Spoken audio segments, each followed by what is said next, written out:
patungkol, hindi lang para sa mga magulang o hindi man para sa mga anak.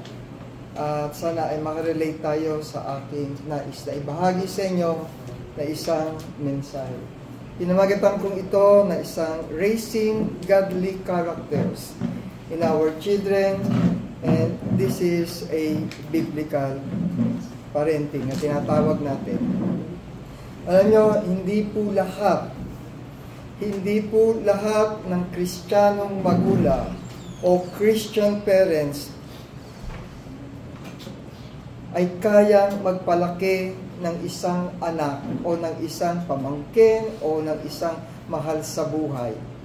Hindi po tayo, ibig sabihin na kapag tayo ay Christian parents, automatically ang ating pong mga anak ay magiging mabuting Kristiyano. Okay. Bilang isang Christian parents, tayo po ay masasabing Christian parents, paano natin mabibuild ang isang solid foundations sa ating mga anak, sa ating pamangkin, sa ating mga mahal sa buhay? Kung kayo po ay naniniwala sa akin, o sa madalas na sinasabi, ang sabi po dito, hindi daw kung ano ang sinasabi o tinuturo ng magulang ang kadalasang natututunan ng isang bata. Kadalasan, ang isang bata o ang isang anak, kung ano ang nakikita sa matanda o sa magulang, yun ang kadalasang ginagaya. May mga magulang kasi na maraming salita, pero hindi nakikita sa kanyang gawa. Kaya kuminsan, ang isang anak, kapag daw madaldal ang magulang, nagsasawa na yung mga anak makinig. Kaya minsan, hindi ganon lumalaki kabuti. Ngunit ang iba naman ay naniniwala na kailangan ang isang mabuting magulang ay magpakita ng tama, pagkilos, pananalita, paggalaw, o yung tinatawag nating dapat siya ay maging modern o role model ng mga anak. Lagi po natin tatandaan, our children are the best gift coming from our Lord. Importante ito. Kung kaya't ang bawat magulang ay mayroong responsibilidad na dapat na gawin kung paanong pagpapalaki at kung paanong pag-guide sa kanilang mga anak. Walang perfect parents na tinatawag tayo. There is no such perfect parents, neither a perfect children sa mundong ito. But we have, as a Christian parents, kaya natin gawin ang sarili natin na makapag-produce, makapag-raise, makapag-nurture ng mga godly characteristics sa ating mga anak ay sa pamamagitan ng tulong ng ating Panginoon. Nurturing a godly character in our children is what we call a biblical parenting. Tinuturo po doon sa banal na kasulatan na kung saan sabi, turuan mo ang mga bata sa daan na dapat niyang lakaran at pag tumanda man siya ay hindi niya hihiwalayan. Saludo po ako sa mga magulang na kung saan kasama nyo ang inyong mga anak sa paglilingkod sa Panginoon. Malaki po ang responsibilidad nating mga anak. Kaya bata pa lang, nasanay tayo. Ako po, produkto. Sila, brother, mga produkto ng mga magulang nila, sinasama, bata pa lang kami, sinasama kami sa gawaing pagsamba. At yun ay nakalakihan namin hanggang sa pagtanda. at nakapagpapatuloy kami sa aming gawaing paglilingkod. Ganon din ang isa sa tungkulin ng mga magulang. Para masabi natin talagang biblical parenting. Bakit po napaka-importante ng biblical parenting? Unang-una, ano po ba yung tinatawag nating godly parenting? Pag sinabi po nating godly parenting, ito ay nauukol na kung paano mong palalakihin ang iyong mga anak, ang iyong pamangkin, ang iyong mga apo o mahal sa buhay, na kung saan ay naaayon sa turo ng Panginoon, sa mga salita ng Diyos. Kung paano mo siyang i-guide palapit sa Panginoon. Na ang layunin ng godly parenting ay ma-instill sa utak ng mga bata ang kahalagahan ng strong moral and spiritual foundation sa ating Panginoon. Napaka-importante pong bahagi ng responsibilidad ng magulang ito. Yung ikat-kat mo sa isip ng bata na napakalaga na tayo ay dapat magkaroon ng relasyon sa ating Panginoon upang ma-improve ang ating moral and spiritual value. Sa pag-aaral po ng psychology, mayroon po tinatawag na tatlong uri ng kaparaanan kung paano mo daw palalakihin ang mga bata. Okay, makinig kayo mga anak. Okay. Sabi sa study ng sa psychology, meron tatlong paraan ang magulang kung paano siya magiging mabuting parents. Yung tinatawag na authoritative parenting, na kung saan ang magulang lumalabas na diktador. Lahat ng gusto ng magulang ay dapat sundin. Yung tinatawag nating strict discipline style. Kapag ganito ang magulang, okay, nag-e-expect yan ng mataas sa kanyang anak. Maaaring mayroong failures kapag ang isang magulang ay very authoritative, diktador. Pangalawang uri ng tinatawag na parenting ay yung permissive or permissible parenting. Ito naman yung klase ng magulang na kung saan ay, sige, gawin mo lahat ng gusto mo. O kaya ay kaunti lamang ang limitation. They allow you to do things na para sa iyo. Bihira siyang makialam o mag-interfere sa buhay ng anak. Yun ang tinatawag na permissible. Let your children do what they want. Ang ikatlong parenting style na tinatawag ng mga psychologists naman ay yung tinatawag na uninvolved parents. Sa uninvolved parents naman, totally parents are away or stay out from their children's way. Ngayon, ang tanong po, bilang anak, anong klase magulang mayroon kayo? At bilang magulang, ano namang klase ng kaparaanan ang ginagamit mo sa iyong mga mahal sa buhay? Kayo po ang sasagot niya. Bakit kailangan natin ng godly parenting, lalo't sa panahon ito? Ang buhay natin punong-puno. Ang sanlibutan, punong-puno tayo ng maraming iba't ibang uri ng social issues and concern. Drug addiction. Andyan yung early pregnancy, bullying, gender and sexual identity. Andyan yung tinatawag natin yung devices or technology addiction ng mga bata. Ilan lamang yan sa mga common problems na mayroon tayo. Kung kaya't kapag ang isang magulang hindi nababantayan ng tama ang kanyang mga anak, nagkakaroon tayo ng malaking issue when it comes to our parenting. Ano po yung mga dapat niyong ituro sa inyong mga anak? What are you going to teach with your children in order for them to be a good Christian?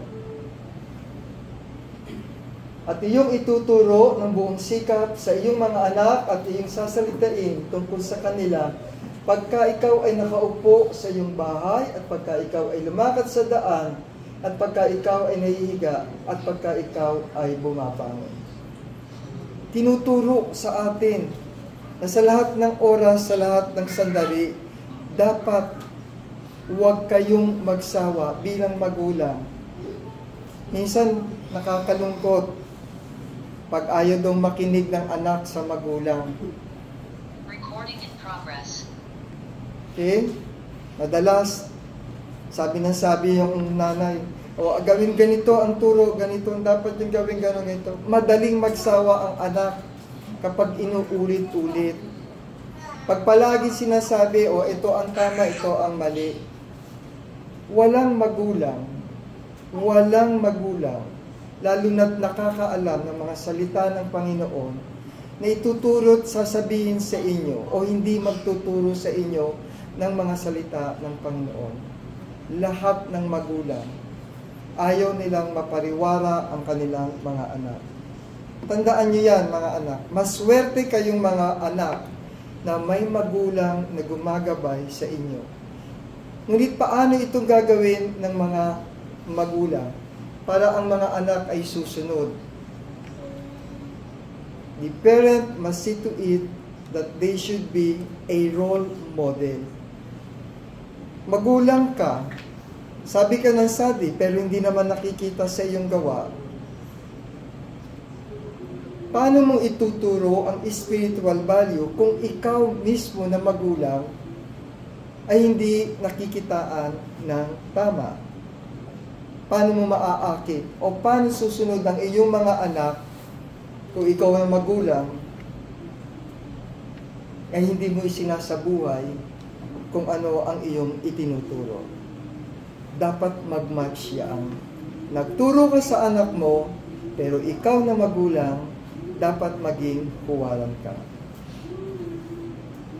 Ano pa ang dapat natin ituro sa ating mga anak? Importante ang magkaroon ng tinatawag nating prayer or praying together. Sa paraan ng pananalangin natin, hindi po sapat, gaya ng sinabi ni kapatid, hindi sapat ang talino mo, ang kaalaman mo upang ikaw ay umasa. Kailangan ng bawat isa sa atin na kung saan manalangin tayo sa bawat isa. Panalangin natin kung paano natin palalakihin ang ating mga anak. Gayon din ang mga anak. Paano bibigyan ng madagdag na buhay ang magulang para makasama. A family that prays together, sinasabi nga natin, stays forever. Forever ba? Okay. Lahat tayo nagkakasala. Kapag nagkamali ang anak bilang magulang, kailangan nating magpatawaran. We are all sin, but God wants us to repent our sin and walk in accordance of His will. Nagkakasala ang bawat isa sa atin. Kaya sa pamamagitan ng panalangin ng bawat isa, tayo ay nagsusuportahan. Panalangin natin kung ano man ang kahinaan ng ating magulang, panalangin natin kung paano palalakasin ang ating mga anak, para natin magiging mabuting mga Kristiyano. Kapag ang isang magulang ay patuloy na gumagabay at tumutulong sa kanyang mga anak, itatali sa pinakatandaan sa iyong kamay at magiging pinakatali sa iyong noo. Hindi na mahihirapan tayo mga magulang dahil nakakatkat na sa isip ng mga anak natin. Okay? Yung mga tinuturo natin sa ating mga anak. Pansinin niyo po yung ilang mga kabataan na hindi guided ng kanilang Christian parents. Lalong-lalo na yung mga nasa kalsada. o yung mga nabubuhay sa sanlibutan, minsan titingnan nyo, anong klase, at tatanungin nyo sarili nyo, anong klase ba itong mga magulang na ito? Bakit ganito ang na-produce nilang anak? Kung minsan, nasa magulang po yun. Nasa magulang ang ikasasama o ikabubuti ng isang anak.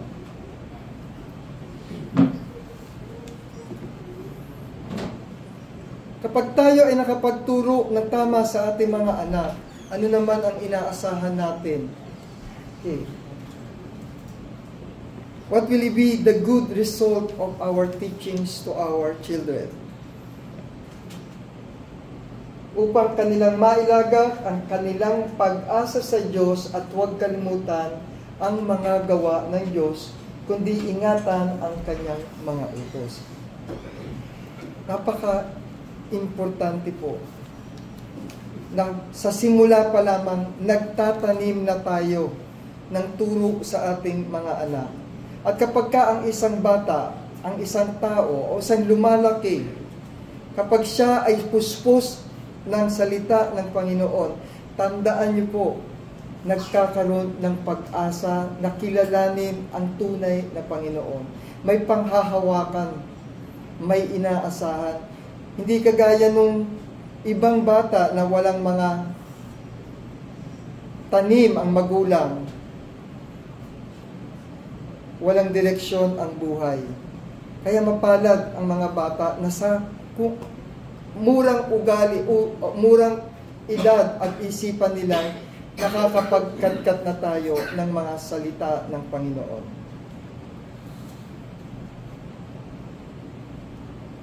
Ano naman po yung spiritual parental responsibility o parents' spiritual responsibility ng bawat isa sa atin?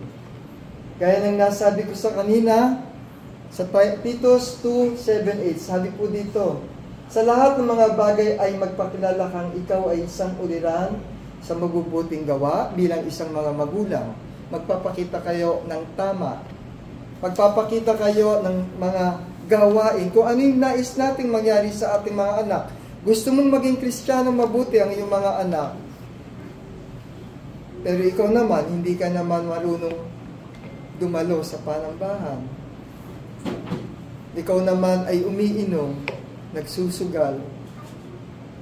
So kung ano ang nakikita ng ating mga anak, maaaring yun din ang kalabasan niya. Pangungusap na magaling, na di mahahatulan, upang sila'y nasa kabilang panig ay mahiya, nang walang anumang masabing masama tungkol sa atin. Sige nga po, subukan mo bilang magulang, maging palamura ka. Gagalang ka ba ng iyong anak? Pero kung ikaw ang magulang, na maayos ang pagpapalaki mo sa iyong anak, yung anak mo, kahit hindi mo sabihin ng sabihan, nakikita sa gawa mo bilang magulang, madali mo na pong ituto. Mahihiya na siya na gawin yung masama.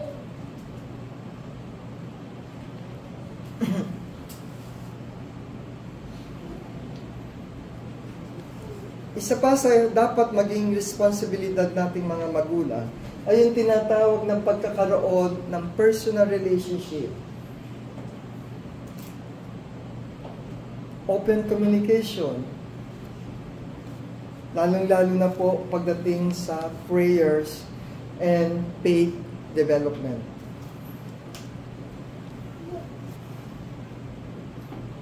Sa Santiago po, James 5:16, mangagpahayagan nga kayo sa isa't isa ng inyong mga kasalanan at ipanalangin ng isa't isa ang iba upang kayo'y magsigaling.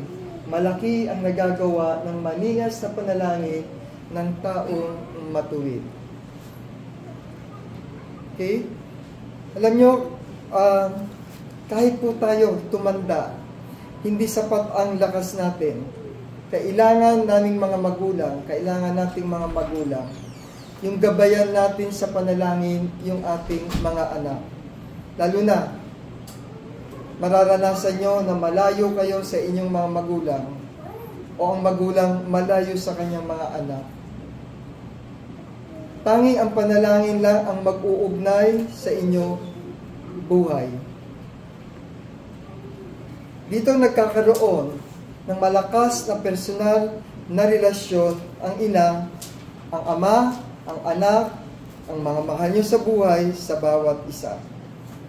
Sa Psalm 78:4, sabi dito, hindi namin ikukubli sa kanilang mga anak na isa-isasahalin ng lahing darating ang mga papuri sa Panginoon at ang kanilang kalakasan at ang kanyang mga kagilas-gilas na magagawa ng kanyang ginawa. Tungkulin ng magulang na patuloy at patuloy na ituro mo sa anak mo, ang anak mo magtuturo sa apo mo at sa mga susunod na salinlahi. Huwag po tayong magsawa. Ikwento nyo kahit paulit-ulit. Ang istorya ni Noah, ang istorya ni Abraham sa anak mo, sa apo mo, nang makita nila yung iba't ibang mga biblical personalities na naging gabay, na nagbigay sa atin ng iba't ibang mga kaalaman sa kahalagahan ng salita ng ating Panginoon.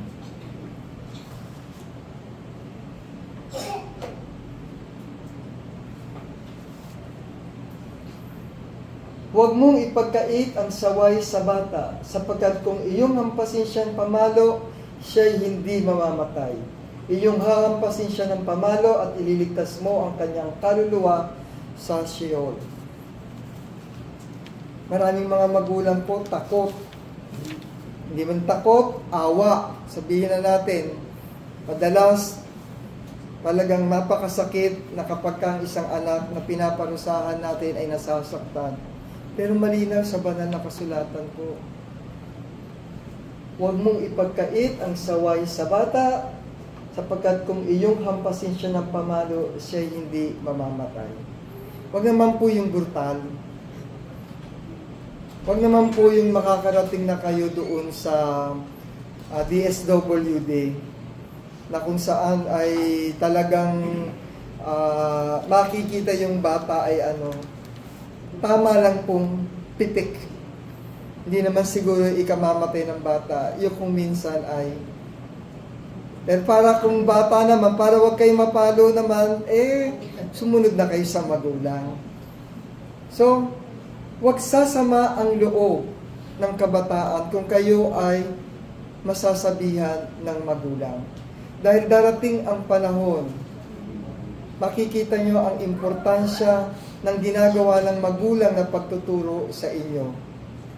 At the end of your life, sasabihin nyo, sayang, ngayon ko na-realize ang kahalagahan ng aming magulang.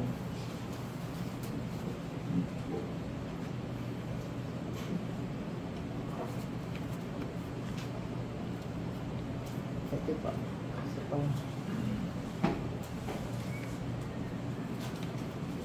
Bilang magulang, huwag po tayong magsawa sa pagpapalaki sa ating mga anak, sa pamamagitan ng paggabay ng mga salita ng Panginoon at sa panalangin sa bawat isa. I-guide po natin ang ating mga anak. Napakahalaga na kung saan, lalo't sa panahon ito, ay makakasama mo hanggang pagtanda at sasabihin mo sa Panginoon, haharap tayo sa Panginoon bilang magulang. Nagawa ko bang i-guide ang aking mga anak? Naituro ko ba o nailapit ko ba ang aking mga anak sa harapan ng ating Panginoon? Sana ay yung mga anak naman na kung saan ay nakakatanggap ng mga, maswerte kayo anak kapag ka ang magulang nyo ay buhay pa na nag-guide sa inyo. Napaka-importante sa panahon na ito. Paminsan kasi ang mga bata nahihiyang mag-consult sa magulang. Kaya ang magulang ay dapat maging observant po. Dapat huwag kayong magsawa. Nagabayan, alagaan, inurture ang inyong mga mahal sa buhay ang iyong mga anak, ang iyong mga apo, o ang sino man na nangangailangan ng tamang paggabay bilang isang Christian parents. At kayo po ay bibigyan ng tutong ng Panginoon sa inyong ginagawang paglilingkod na ito. Sabi nga po, it's not a joke. Hindi biro ang magpalaki ng mga anak. Pero hindi rin daw biro ang mag-alaga ng mga matatanda. Sige ba? Ito po ay maliit lang ko ng mensahe. Nais ko lang bigyan pansin at bigyan atensyon at bigyan diin para sa mga magulang na huwag kayong magsawa, magpaalala sa inyong mga anak. Kahit ang inyong mga anak po ay matatanda na o may mga asawa na o mayroon na silang mga kanya-kanyang pamilya. Ito'y responsibilidad natin bilang mga Christian parents na patuloy natin gabayan ang ating mga anak, ang ating mga mahal sa buhay, at gayon din kayong mga anak na kung saan ay bigyan ninyo ng kahalagahang pansin ang lahat ng tinuturo ng matatanda para sa inyo. At ito ay para sa inyong kabutihan. Ito ay turo at galing sa banal na kasulatan na kung saan ay dapat din nating isapuso at isabuhay. Magandang umaga po.